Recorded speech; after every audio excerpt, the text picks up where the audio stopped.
మేము తెలంగాణ భవన్లో press meet పెట్టి మాట్లాడిన తర్వాత మరి ఇక్కడికి వచ్చి వాళ్ళు పరామర్శించి తూతూ మంత్రంగా వాళ్ళు చేసినటువంటి క్రూరమైన చర్యలు వాళ్ళ అనుచరులను కాపాడుకునే ప్రయత్నం చేస్తా ఉన్నారు.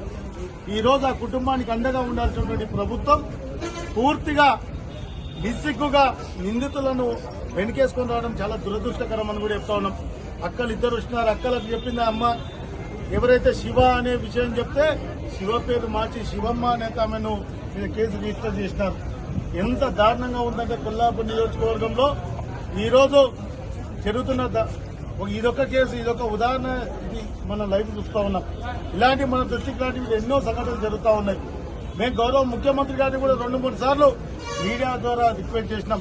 సార్, ఇక్కడ జరుగుతున్నటువంటి అరాచకాలు దుర్మార్గాలపై ఖచ్చితంగా మీరు ఒక ఎంక్వైరీ వేయించండి. ఎంక్వైరీ వేయించి ఏదైతే దీని వెనుక ఎవరున్నారో కఠినంగా శిక్షించమని కూడా డిమాండ్ చేసినాం.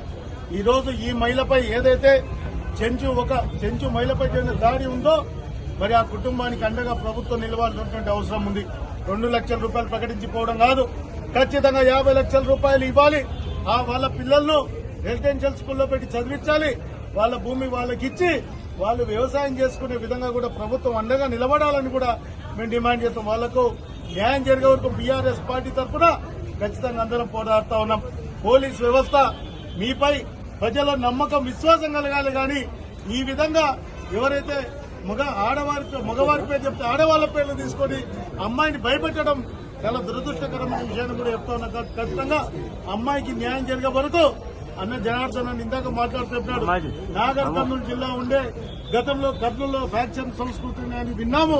అలాంటి పాలన ఇక్కడ మన ప్రాంతంలో వచ్చిందని చెప్తా ఉన్నారు. ఇది ప్రజాపాలన, రాక్షస పాలన ఒక్కసారి అర్థం చేసుకోవాలని కూడా విజ్ఞప్తి చేస్తాం. ఖచ్చితంగా దీనిపై ప్రభుత్వం ఎంక్వైరీ చేయాలి. వీళ్ళని నిందితులను కాపాడుతున్న అధికారులు ఏ స్థాయిలో ఉన్నా సరే చట్టపరంగా చర్యలు తీసుకొని వాళ్ళని సస్పెండ్ చేయాలని, వాళ్ళ మీద కూడా కేసులు రిజిస్టర్ చేయాలని చెప్పి కూడా మేము డిమాండ్ చేస్తాం. MFSN ఛానల్కు లైక్ చేయండి, షేర్ చేయండి, సబ్స్క్రైబ్ చేయండి.